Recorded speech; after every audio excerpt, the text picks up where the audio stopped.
abre mis labios a tu voz, que en el desierto se escuchó.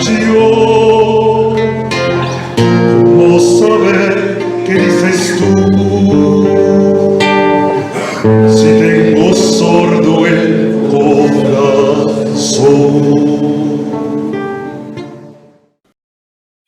Feliz domingo para todos. El Evangelio del sexto domingo del tiempo ordinario en el ciclo A está tomado del Evangelio según San Mateo en el capítulo 5, versículo 17 al 37. El Evangelio de Mateo, en este discurso de la montaña que seguimos leyendo en los domingos, nos está mostrando la relación entre la propuesta de Cristo y la ley de Moisés.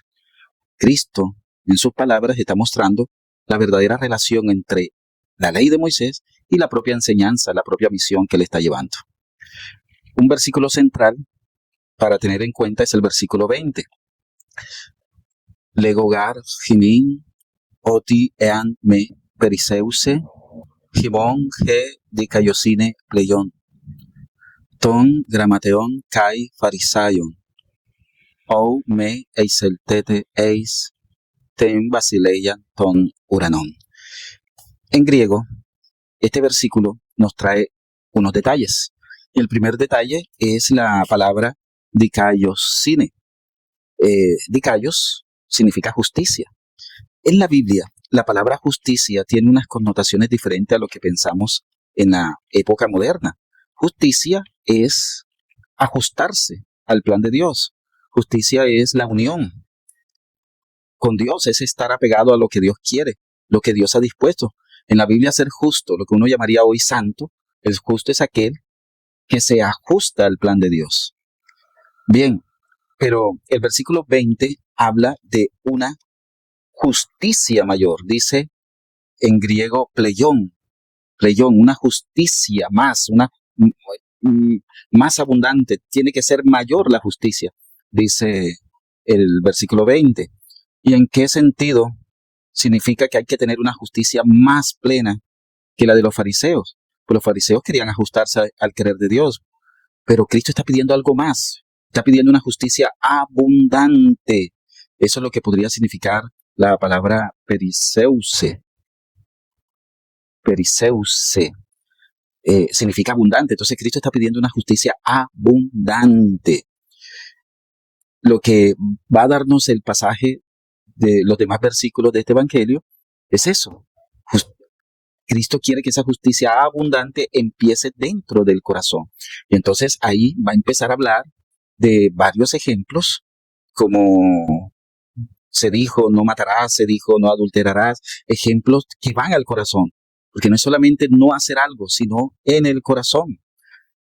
Y es aquí donde también recordamos, en el versículo 17 como tal, se está hablando de un verbo, el verbo nomiso.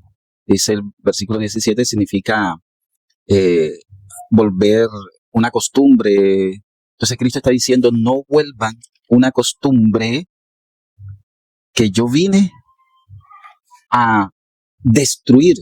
La palabra catalizai, que viene de catalío, significa eso, desatar para dejar caer. Entonces Cristo está diciendo, no tomen como ley o no tomen como costumbre que yo vine a dejar caer o a destruir, a desatar para dejar caer la ley. Más bien dice, yo he venido para plenificar. Ahí está la palabra plerosai, de plero, que significa eso, plenificar, llenar, como cuando se llena un vaso, cuando un vaso llega al tope. Entonces Cristo viene a hacer aquello que quería la ley y que no podía, y que no se podía hacer, pero Cristo sí pudo llevar la ley a la plenitud. Entonces la plena comunión con Dios, eso era lo que quería la ley, que el pueblo estuviera unido a Dios. Yo seré tu Dios y ustedes serán mi pueblo. Eso era lo que quería la ley, la alianza, pero eso no se estaba cumpliendo. Pero Cristo viene, Él viene a llenar, a plenificar eso que quería la ley. Por medio de Cristo sí se puede entrar en comunión plena con Dios. Entonces, ahí está. La relación profunda entre Cristo y la ley es que la ley tenía un propósito que Cristo sí cumple. El propósito de estar en comunión con Dios. Y aquí esto tiene consecuencias. Entonces, si Cristo nos está exigiendo una justicia abundante, entonces eso se va a notar en el trato con el prójimo. Entonces la propuesta de Cristo llega al corazón y concretamente llega a la manera de relacionarnos con los demás. Entonces esa justicia abundante es la justicia desde el corazón, es la religión, no solamente en hacer cosas, sino es la religión del corazón, una religión de no matar al hermano con el odio, con la rabia, no matarlo en el corazón, no despreciar con las palabras o considerar insignificante al hermano. Y Cristo habla del verdadero sacrificio que es la reconciliación, un sacrificio que desde el corazón es la mejor ofrenda.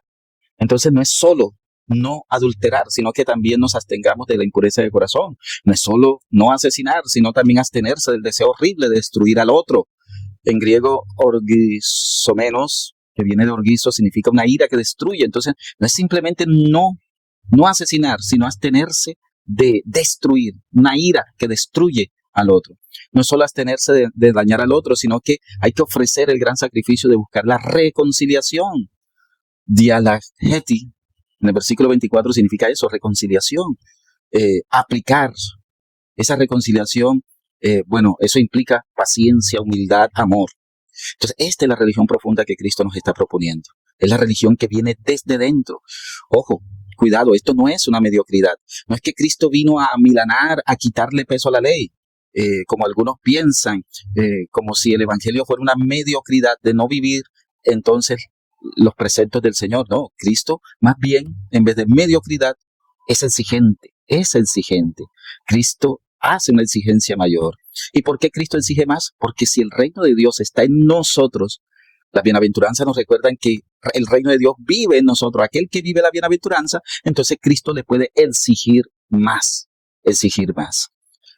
El Señor nos guíe, el Señor nos fortalezca, el Dios de la vida, que en Cristo Jesús quiere unirse a nosotros y estar plenamente unido a nosotros, nos haga desde el corazón vivir esa comunión con Dios, dando testimonio con los hermanos.